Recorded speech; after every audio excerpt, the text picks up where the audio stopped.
अस्सलाम वालेकुम। आज का जो टॉपिक है वो चैप्टर नंबर 15 है क्लास 10th का की फ़िज़िक्स का इलेक्ट्रोमैग्नेटिज़्म। इसके कंसेप्चुअल शॉर्ट क्वेश्चन है। फर्स्ट शॉर्ट क्वेश्चन है, suppose someone handed you three similar iron bars and told you one was not magnet, but other two were. How would you find the iron bar that was not magnet? यानी आपको तीन iron bar दी गई, इनमें से दो magnet है, एक magnet नहीं है। आपने ढूंढना है कौन सी मैग्नेट नहीं है। तो एक तो आसान सा तरीका है, अगर आपके पास कंपस नीडल है, आप हर बार मैग्नेट के करीब कंपस नीडल ला के रखें। अगर वो अपने आप को अलाइन कर लेती है सर्टन डायरेक्शन में, नॉर्थ की तरफ, तो वो मैग्नेट है। अगर क्वेश्चन ये पूछा जा रहा है कि कंपस नीडल के बग़ैर करना है, तो फिर तरीका क्या होगा कि दो आयरन बार को लेके एक को फिक्स रख के, जैसे ये फॉर एग्जांपल आपके पास है आयरन बार, ठीक है।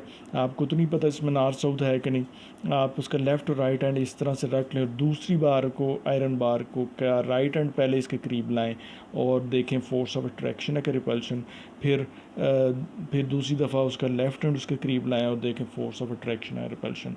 अच्छा, अगर तो दोनों सूरतों में अट्रैक्शन हो रही है, दोनों सूरतों में अट्रैक्शन हो रही है, तो इसका मतलब है कि इनमें से एक मैग्नेट है और एक आयरन बार है, ठीक है। क्योंकि आयरन बार हर सूरत में अट्रैक्ट ही करेगी मैग्नेट को।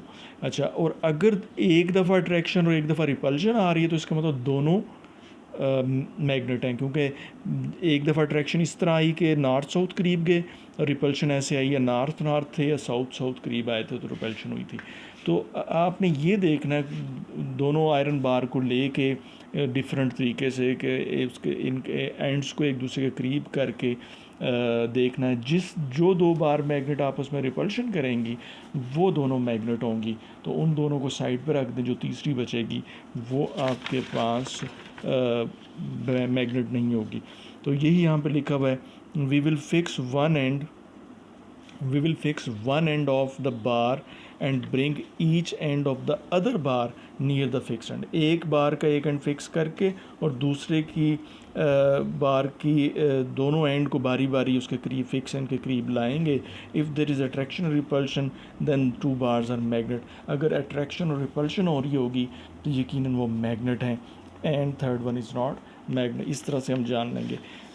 दूसरा क्वेश्चन देखें, suppose you have coil of wire and a bar magnet. एक कॉयल है और एक bar magnet. Describe how would you use them to generate electric current. तो ये क्वेश्चन बड़ा ही समझ लें कि इम्पॉर्टेंट भी है इसको समझना, क्योंकि ये बेसिक प्रिंसिपल है। अगर आप एक कॉयल और मैग्नेट के ज़रिए से करंट जनरेट कर लेते हैं, तो ये बेसिक प्रिंसिपल है कि करंट जो इलेक्ट्रिसिटी जनरेट होती है वो इसी प्रिंसिपल पे जनरेट होगी जो मैं आपको बताऊंगा। ये बेसिकली फैराडे लॉ है।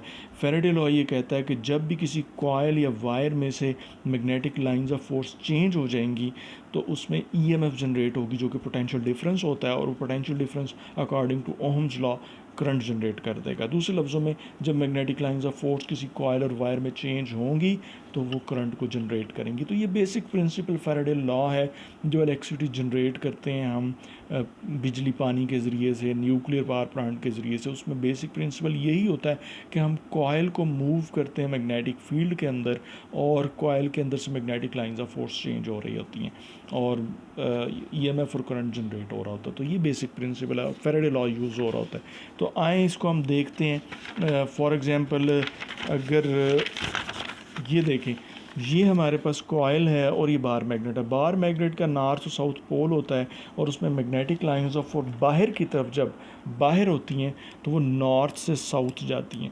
और एमसीक्यू के लिए मैं आपको बता देता हूँ, inside the bar magnet magnetic lines of force south से नॉर्थ होती हैं। ये याद रखना आपने। वो हमें नज़र नहीं आती, ना बाहर वाली ना अंदर वाली, लेकिन कोई मुझसे पूछे कि क्यों ऐसा होता है, तो ये एक लूप मुकम्मल करती है मैग्नेटिक लाइंस ऑफ फोर्स। तो ये बाहर की तरफ नॉर्थ से साउथ और अंदर की तरफ साउथ से नॉर्थ होती हैं। बहरहाल, तो जब आप मैग्नेट को आपने कॉयल से दूर रखा हुआ तो कॉयल में कोई लाइंस पास नहीं कर रही। जैसे आप मैग्नेट को करीब लेके जाते हैं तो कॉइल्स में से magnetic lines of force maximum हो जाती हैं। इन दूसरे लफ्ज़ों में, ज़ीरो थी पहले, थोड़ी देर बाद मैक्सिमम हो गई, चेंज हुई हैं, ठीक है। तो ये जो चेंज हुई है मैग्नेटिक लाइंस ऑफ फोर्स, ये change in magnetic lines of force generate कर देगी ईएमएफ इन द कॉइल, और वो according to Ohm's law current generate करेगा, क्योंकि ईएमएफ पोटेंशियल डिफरेंस है। अच्छा, अब ये याद रखने वाली बात है कि जितनी देर तक magnetic lines of force coil में चेंज होती रहेंगी उतनी देर तक ईएमएफ और करंट जनरेट होता रहेगा। As soon as you stop changing the magnetic lines of force through the coil the EMF and current will stop. जैसे ही आपकी magnetic lines of force change होना बंद हो जाएंगी, कांस्टेंट हो जाएंगी, इवन आप मैग्नेट को उसके बिल्कुल करीब कर दें, मैग्नेटिक लाइंस ऑफ फोर्स गुजर रही हैं लेकिन कांस्टेंट, अब चेंज नहीं हो रही, अब मैक्सिमम है, मतलब उसमें कोई चेंज नहीं आ रही, तो there is will be no EMF and no electric current. Change होना ज़रूरी है, याद रखें। तो इसका मतलब है कि जब तक मैं इसको ईएमएफ जनरेट करना चाहता हूँ मैं बैक एंड फोर्थ मैग्नेट को मूव करता रहूँ, तो ईएमएफ जनरेट होती रही, करंट जनरेट हो। यही इलेक्ट्रिसिटी की प्रोडक्शन में होता है कि कॉयल को मुसलसल मैग्नेटिक फील्ड के अंदर घुमाया जाता है। तो कॉयल एक पोजीशन पे आती है, अगर फॉर एग्जांपल ये मेरी फिंगर्स आप देख रहे हैं, ये मैग्नेटिक लाइंस ऑफ फोर्स और ये कॉयल है, तो एक पोजीशन कॉयल की मैक्सिमम फ्लक्स की होती है, यानी maximum magnetic lines of force pass करी। कॉयल को घुमाते हैं, इस पोजीशन में लाते हैं, ज़ीरो मैग्नेटिक हो जाती, फिर घुमाते हैं, फिर मैक्सिमम हो जाती है। यानी कॉयल जब घूम रही होती है मैग्नेटिक लाइंस ऑफ फोर्स में, तो ज़ीरो से मैक्सिमम, ज़ीरो से मैक्सिमम या मैक्सिमम से zero magnetic lines of force होती रहती, चेंज होती रहती हैं और ईएमएफ और करंट जनरेट होता रहता है। और ज़ाहिर ये करंट जो है ये अल्टरनेटिंग होता है, ये मैक्सिमम ज़ीरो ये भी करता रहता है, क्योंकि मैग्नेटिक लाइंस ऑफ फोर्स भी जो मैक्सिमम से ज़ीरो और ज़ीरो से मैक्सिमम हो रही होती हैं, तो करंट भी ज़ीरो से मैक्सिमम और मैक्सिमम से ज़ीरो होता रहता है। इस पर कभी फिर वीडियो में रिकॉर्ड करूँगा, ये जस्ट मैंने आपको बता दिया कि ये इस तरह से हम कर सकते हैं। तो देखें, अब उस यही बात यहाँ पे लिखी है, by moving bar magnet back and forth to the coil there will be change in magnetic lines of force through the coil, so according to Faraday's law EMF will be generated in the coil. ठीक है, this EMF is actually potential difference, so according to Ohm's law current will be generated. और आपकी वैसे information के लिए, knowledge के लिए बता देता हूँ, इस ईएमएफ को इंड्यूस्ड ईएमएफ कहते हैं और करंट को इंड्यूस्ड करंट कहते हैं। थर्ड देखें, विच device is use for converting electric energy into mechanical energy. कौन सा डिवाइस है जो इलेक्ट्रिकल एनर्जी को मैकेनिकल एनर्जी में कन्वर्ट करता है। यानी इसका मतलब ये है कि इनपुट जो होगी वो करंट होगी, इलेक्ट्रिकल एनर्जी होगी, और आउटपुट जो होगी वो मैकेनिकल एनर्जी होगी, यानी दूसरे लफ्ज़ों में कॉयल मूव कर रही होगी, वो रोटेशन भी हो सकती है। तो डीसी मोटर वो डिवाइस है जिसको हम करंट देते हैं और उसकी कॉयल जो है वो घूमती है मैग्नेटिक फील्ड में, रोटेशन ऑफ द कॉयल जो है वो बेसिकली मैकेनिकल एनर्जी आपको मिल रही होती है। आप इलेक्ट्रिकल एनर्जी करंट दे रहे होते हैं और आपको मैकेनिकल एनर्जी मिल रही होती है। तो एक फिगर देख लें पहले डीसी मोटर की, ये देखें, ये कॉयल ABCD कॉयल है, ये मैग्नेटिक फील्ड में पड़ी नॉर्थ और साउथ पोल में, ये बैटरी अटैच है इसके साथ, ये बैटरी जो करंट सप्लाई कर रही है, करंट का ये पाथ चल रहा है। ठीक है जी, ये बात है। अच्छा, अब इस पे टॉर्क लगता है, इस कॉयल पे टॉर्क का मतलब ये है कि कॉयल को घूमने के लिए 2 इक्वल और अपोजिट फोर्सेस लगाती हैं जो कॉयल को घुमाती हैं। तो एक फोर्स साइड AD पे लगती है और एक फोर्स साइड BC पे लगती है। तो ये देखें कैसे लगती है, ये according to Fleming's left hand rule से समझ आती है हमें ये बात कि ये कैसे घूमती है। ये बताना आपको इसलिए ज़रूरी है कि आगे ये क्वेश्चन आएगा तो उसमें आपको समझने में आसानी हो। देखें, इसमें करंट ऊपर की तरफ जा रहा है और इसमें करंट नीचे की तरफ आ रहा है। तो फ्लेमिंग लेफ्ट हैंड रूल से हम डायरेक्शन ऑफ द फोर्स निकालते हैं उस वायर पे जो करंट कैरिंग होती है और मैग्नेटिक फील्ड में पड़ी है। तो ये वायर करंट कैरिंग है AB, और ये वायर बनी हुई है ये BC, ये भी करंट कैरी कर रही है और मैग्नेटिक फील्ड में पड़ी, इन पे फोर्स दोनों पे लगी, इक्वल और अपोजिट फोर्स लगेगी, एक पे अपवर्ड लगेगी, एक पे डाउनवर्ड लगेगी, जिसकी वजह से कॉयल घूमना शुरू हो जाएगी, मैग्नेटिक फील्ड में टॉर्क इस पे लगेगा। ठीक है, तो दे रहे हैं हम इनपुट करंट हैं, टॉर्क हमें मिल रहा आउटपुट मैकेनिकल एनर्जी। तो ये डिवाइस है जो इलेक्ट्रिकल एनर्जी को मैकेनिकल एनर्जी में कन्वर्ट करती है। तो मैं थोड़ा सा बता देता हूँ, ये फ्लेमिंग लेफ्ट हैंड रूल ये है कि अपनी मिडिल फिंगर, फोर फिंगर और थंब को म्यूचुअली परपेंडिकुलर रखें 90 के एंगल पे। तो मिडिल फिंगर शो करता है direction of the current, four finger direction of the magnetic field और thumb direction of the force बताता है जो वायर पे लग रही होती है। तो ज़रा इस पे लगाएं, BC पे देखें डाउनवर्ड करंट की डायरेक्शन, और ये नॉर्थ से साउथ पोल फिंगर ये मैग्नेटिक फील्ड की डायरेक्शन, ये डाउनवर्ड करंट की डायरेक्शन। थंब बता रहा है इस पे अपवर्ड फोर्स लगेगी, यानी अगर ये BC है तो ये ऐसे जाएगी, ऐसे ऊपर की तरफ, और AD जो है इस पे देखें ऐसे होगा। Middle finger in the direction of the current क्योंकि अपवर्ड करंट है, four finger from north to south, thumb देके डाउनवर्ड है, थंब देके डाउनवर्ड है, तो इस पर डाउनवर्ड फोर्स लगेगी। तो इसका मतलब हो गया ये एडी है तो ये नीचे की तरफ जा रही होगी, बीसी ऊपर की तरफ आ रही होगी और एडी नीचे की तरफ, और कॉयल ऐसे घूम रही होगी, तो ये टॉर्क इस पर लग रहा होगा। उम्मीद है आप लोगों को अंडरस्टैंड किया होगा कि टॉर्क लगता कैसे है इस पर डिटेल में आगे क्वेश्चन आएगा, मैं फिर डिटेल में डिस्कस करूँगा फिर से। तो अब देखें, उसने क्वेश्चन पूछा था कि आप कैसे कौन सा डिवाइस है जो इलेक्ट्रिकल एनर्जी को मैकेनिकल एनर्जी में कन्वर्ट करता है। तो DC motor is a device which convert electrical energy into mechanical energy. Its principle is a torque act on a current carrying coil placed in magnetic field. Torque लगता है current carrying coil पे जो magnetic field में रखी जाती है। तो input जो है वो इलेक्ट्रिकल एनर्जी है, करंट आप दे रहे हैं, आउटपुट टॉर्क है, वो रोटेशन ऑफ द कॉइल है विच इज़ मैकेनिकल एनर्जी। ये हो गया क्वेश्चन। अब देखें question number 4, suppose we hang a loop of wire so that it can swing. एक लूप ऑफ वायर वो स्विंग कर सकती है।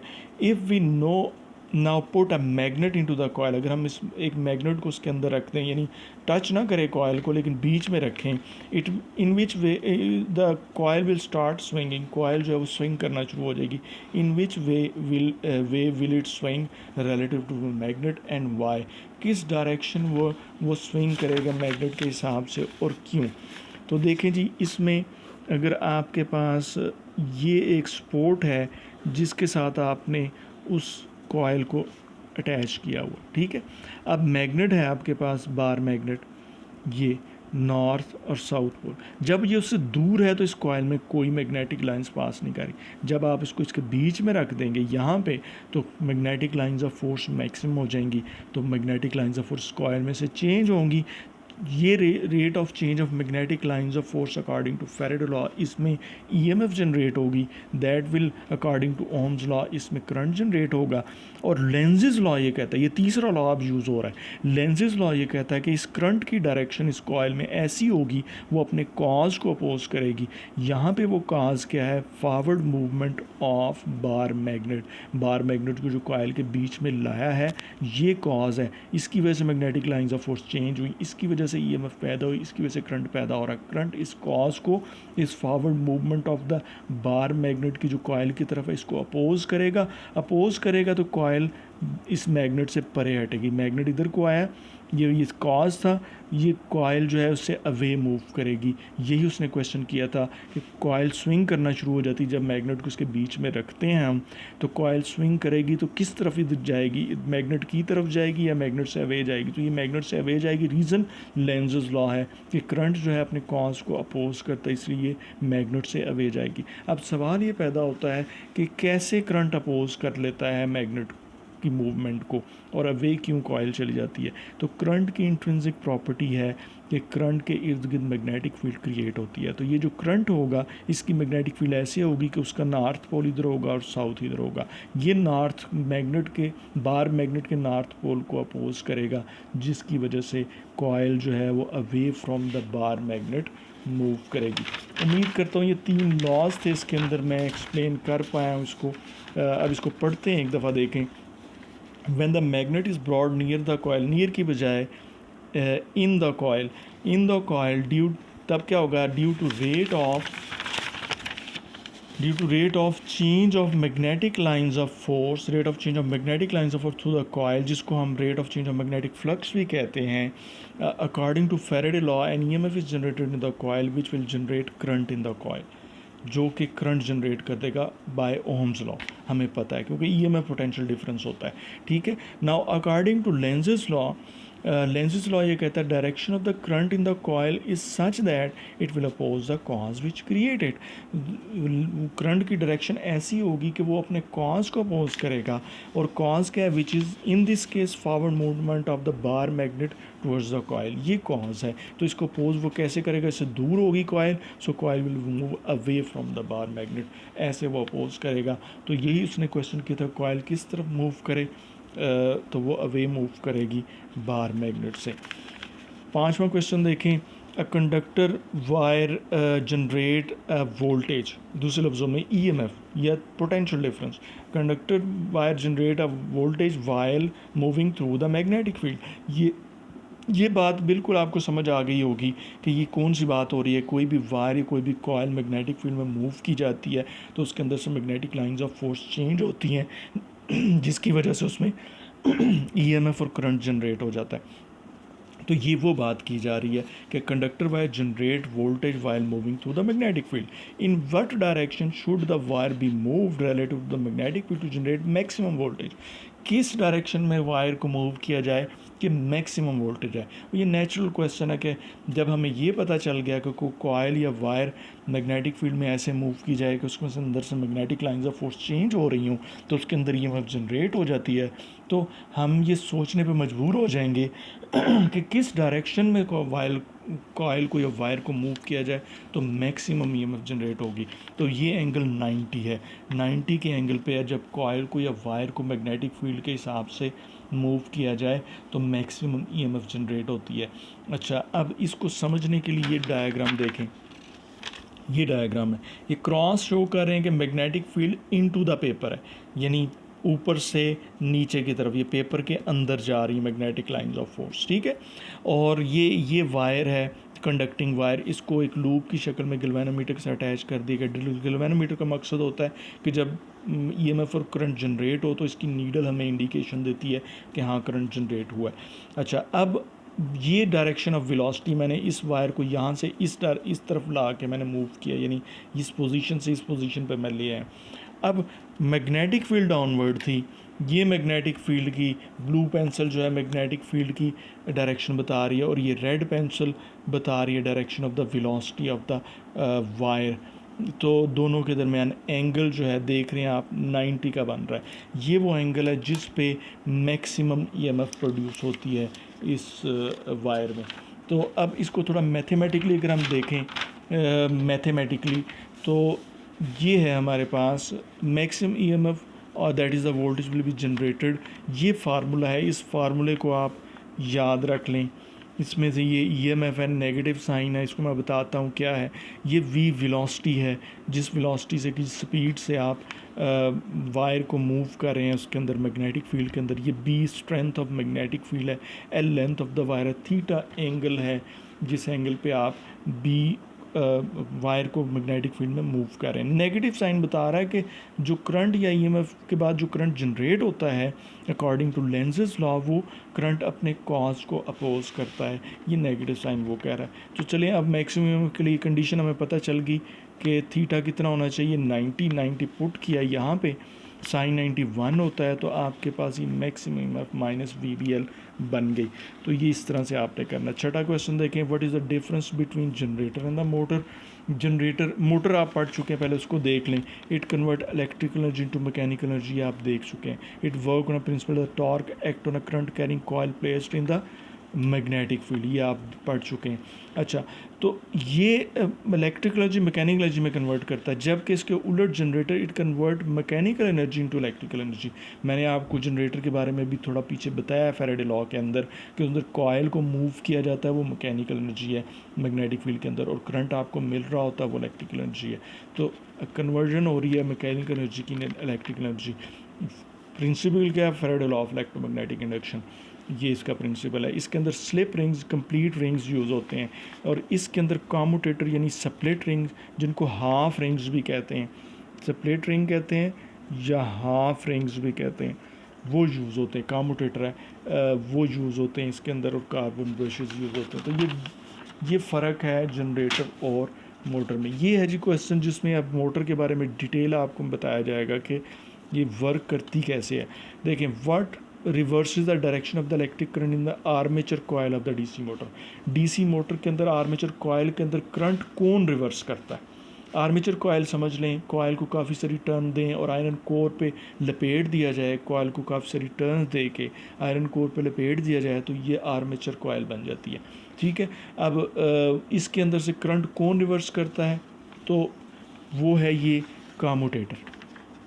कॉम्यूटेटर हम अभी पीछे मैंने बताया कि हाफ रिंग्स होते हैं, ये देखें R1 और R2, ये कॉम्यूटेटर है, ये डायरेक्शन रिवर्स करते हैं। अब क्यों करते हैं डायरेक्शन रिवर्स, उसकी रीज़न ये है कि हम जब करंट दे रहे होते हैं, करंट इस कॉयल को, कॉयल रोटेट कर रही होती है, जो मैंने आपको बताया टॉर्क इस पर लग रहा होता है, तो टॉर्क एक ही डायरेक्शन में लगता रहे इस वजह से करंट को रिवर्स किया जाता है, करंट रिवर्स करना ज़रूरी होता है।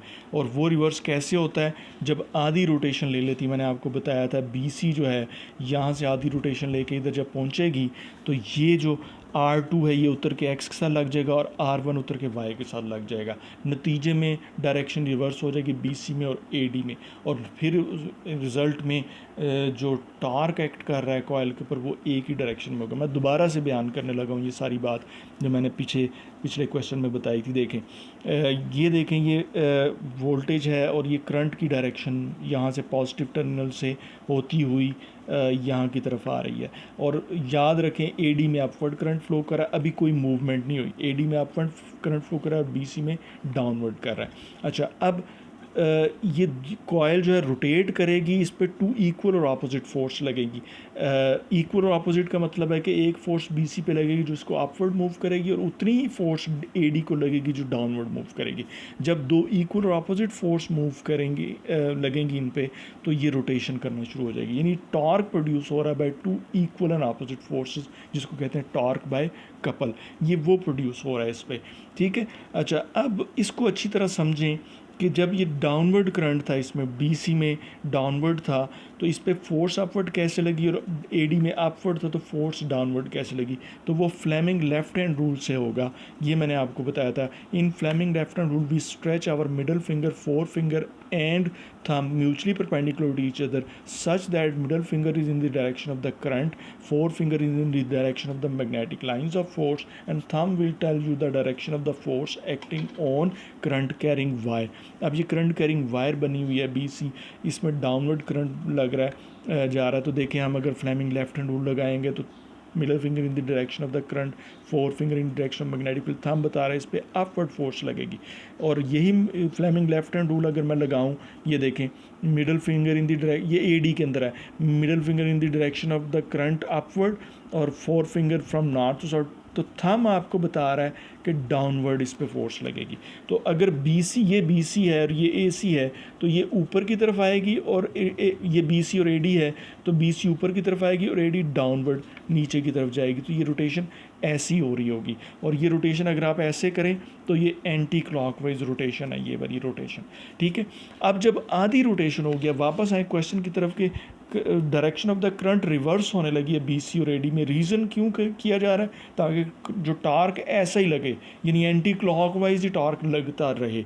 तो देखें, अब BC जब आधी रोटेशन लेके इधर पहुंचेगी, यहाँ पे आई, ये BC है, तो इसमें पहले डाउनवर्ड करंट था, अब इसमें करंट ऊपर जाना है, रिवर्स होना है। कैसे होगा रिवर्स, देखें, ये जो आपके पास X ब्रशेस में करंट ऊपर की तरफ जा रहा है, तो जब BC यहाँ से आधी रोटेशन लेके यहाँ पे पहुँचेगी इस तरफ, तो ये R2 उतर के X के साथ लग जाएगा।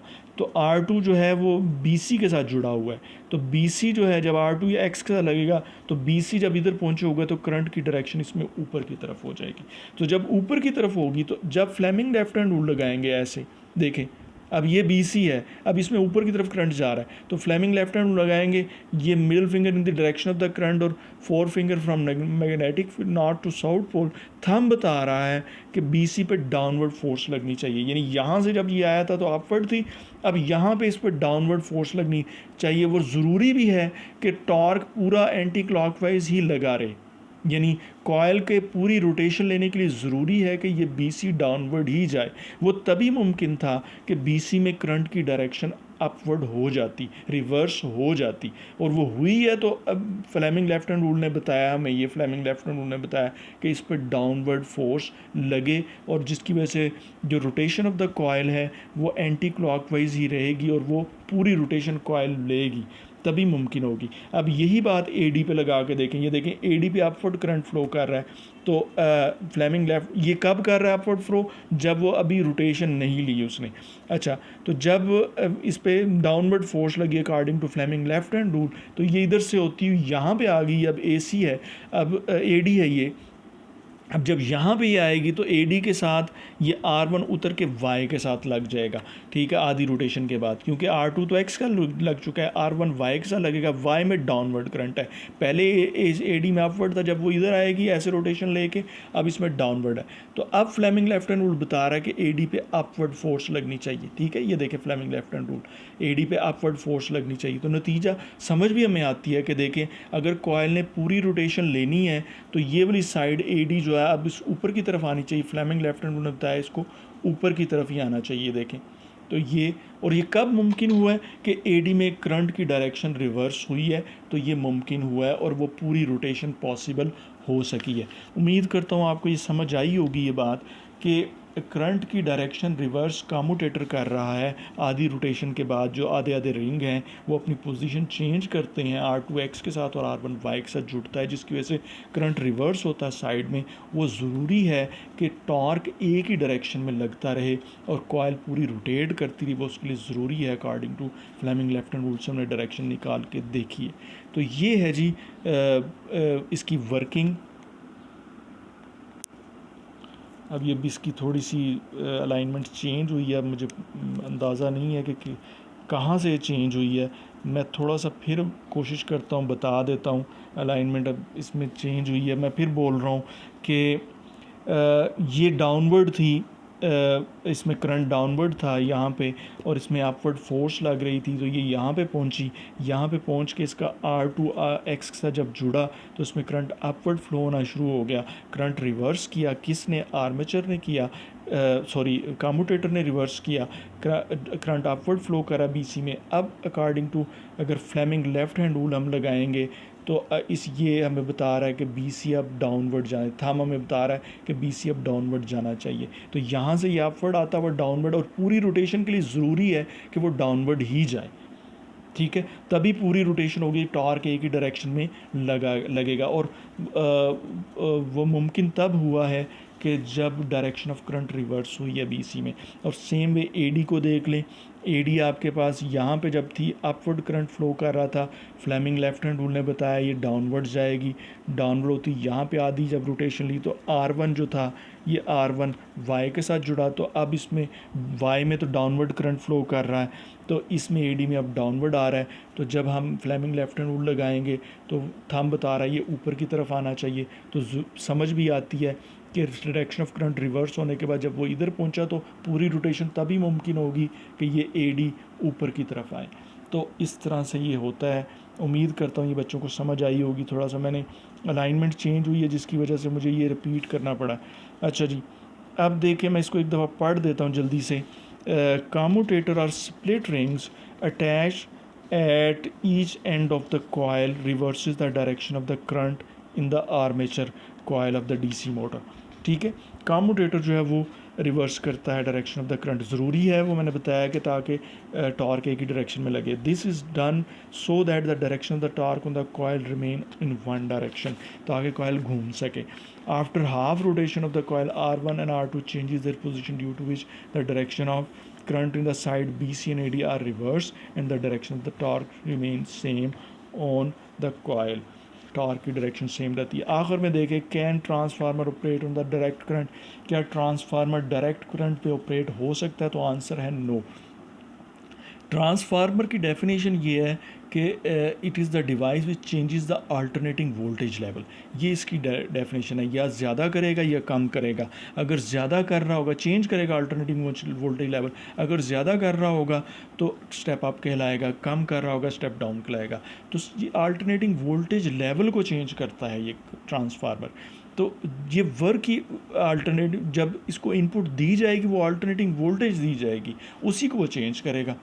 तो एक तो यहाँ से इसका आंसर मिलता है कि ये डायरेक्ट करंट पे वर्क नहीं करेगा क्योंकि ये चेंज ही अल्टरनेटिंग वोल्टेज लेवल को करता है। दूसरी बात इसकी समझने की ये है कि ये म्यूचुअल इंडक्शन पे वर्क करता है। म्यूचुअल इंडक्शन ये कहती है कि ये प्राइमरी कॉयल है, ये सेकेंडरी कॉयल है, ये प्राइमरी के साथ बैटरी लगी हुई है और स्विच लगा हुआ, सेकेंडरी के साथ कोई बैटरी नहीं लगी और सेकेंडरी कॉयल दूसरी प्राइमरी से थोड़ी सी दूर भी पड़ी हुई है।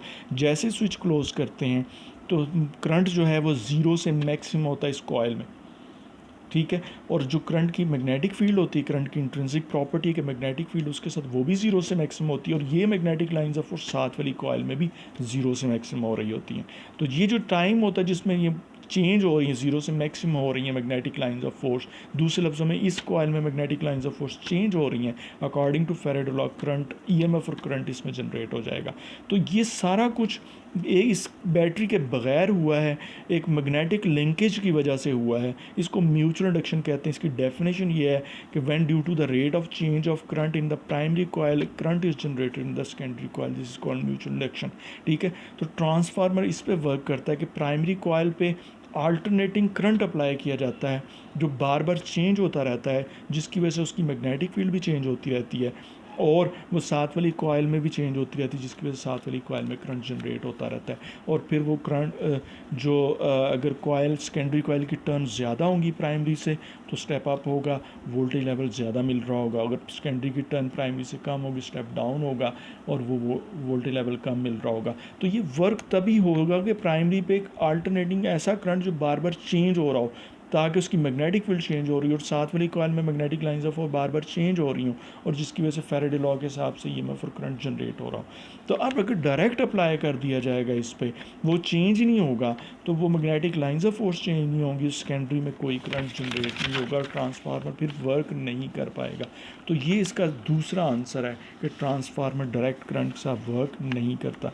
तो देखें, no transformer can not work on direct current because transformer work on mutual induction in which due to the rate of change of current in primary coil current is generated in the secondary coil.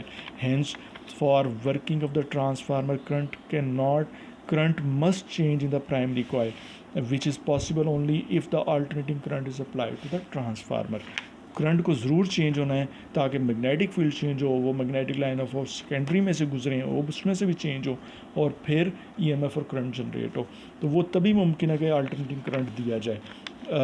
और if direct current as direct current do not change इस value, direct current अपनी value change नहीं करता, so transformer can not work on direct current. उम्मीद करता हूँ मैं topic इसमें काफ़ी कुछ थे, ट्रांसफार्मर भी का भी पूरा था, मोटर और जनरेटर के बारे में मैंने आपको बता दिया। तो फैराडे लॉ, लेंज़ेस लॉ भी काफ़ी कुछ इसमें कवर हुआ है। उम्मीद करता हूँ बच्चों ने जिन्होंने तवज्जो से सुना उनके कॉन्सेप्ट्स क्लियर हुए होंगे। और अब आज की जो बात है वो मैं आपको बता देता हूँ। अल्लाह के नबी सल्लल्लाहु अलैहि वसल्लम से हज़रत उमर रज़ी अल्लाह तआला अन्हु और हज़रत अबू बकर सिद्दीक़ रज़ी अल्लाह तआला अन्हु ने ये दुआ जो है नकल की है, और इसकी फ़जीलत ये है कि जो शख्स सुबह शाम इसको पढ़ता है वो इसके पढ़ने के बाद अल्लाह से जो मांगता है अल्लाह ताला उसको अता करते हैं। ठीक है। ये दुआ क्या है? अल्लाहुम्मा अंता खलक़तनी व अंता तहदिनी व अंता तुतइमुनी व अंता तस्कीनी व अंता तुमीतुनी व अंता तुहयीनी। तो इसका तर्जुमा ये है कि ए अल्लाह, अल्लाहुम्मा अंता खलक़तनी, ए अल्लाह आपने मुझे पैदा किया, ठीक है, व अंता तहदीनी और आपने मुझे हिदायत दी, व अंता तुतइमुनी आप मुझे खिलाते हैं, व अंता तस्कीनी आप मुझे पिलाते हैं, व अंता तुमीतुनी आप मुझे मारते हैं, व अंता तुहयीनी और आप मुझे ज़िंदा करते हैं।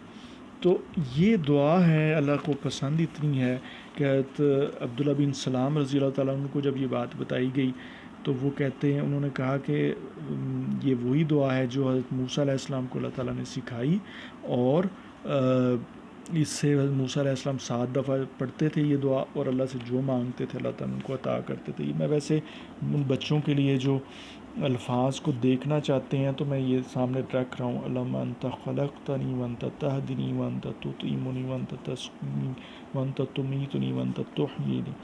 ठीक है। तो ये इसका तर्जुमा है यहाँ पे, ए अल्लाह आपने मुझे पैदा फरमाया, आप मुझे हिदायत देते हैं, आप मुझे खिलाते हैं, आप मुझे पिलाते हैं, आप मुझे मौत देते हैं और आप मुझे ज़िंदगी अता करते हैं। तो यहाँ पे लिखा है जो अल्लाह ताला से जो चीज़ मांगेगा अल्लाह ताला उसको अता फरमाएंगे, जो शख्स सुबह शाम इसको कहे। ठीक है। अच्छा, अब एक और देखें, इसी से जुड़ी हुई बात है कि ला इलाहा इल्ला अंता सुब्हानक इन्नी कुन्तु मिनज़ ज़ालिमीन। ये वो मशहूर आयत करीमा भी इसको कहते हैं। ये हज़रत यूनुस अलैहिस्सलाम ने मछली में मछली के पेट में ये पड़ी थी तो अल्लाह ताला ने उनको वहाँ से निजात दी थी। तो इसके बारे में इमाम अहमद और इमाम तिरमिज़ी ने ये नकल किया है कि अल्लाह के नबी सल्लल्लाहु अलैहि वसल्लम ने फरमाया, मछली वाले की दुआ जब उन्होंने मछली के पेट में ये की, इन कलमात के साथ कोई मुसलमान कोई भी किसी चीज़ के बारे में दुआ नहीं करता मगर अल्लाह ताला इसकी फ़रियाद को पूरी कर देते हैं, यानी कबूल होती है दुआ।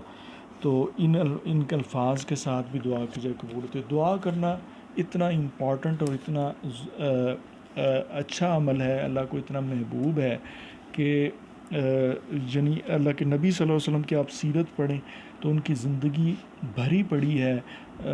कोई दुआ ऐसी नहीं है कि उन्होंने ना मांगी हो। दुआएं वो बहुत मांगते थे अल्लाह के नबी सल्लल्लाहु अलैहि वसल्लम, हमें भी दुआएं मांगनी चाहिए।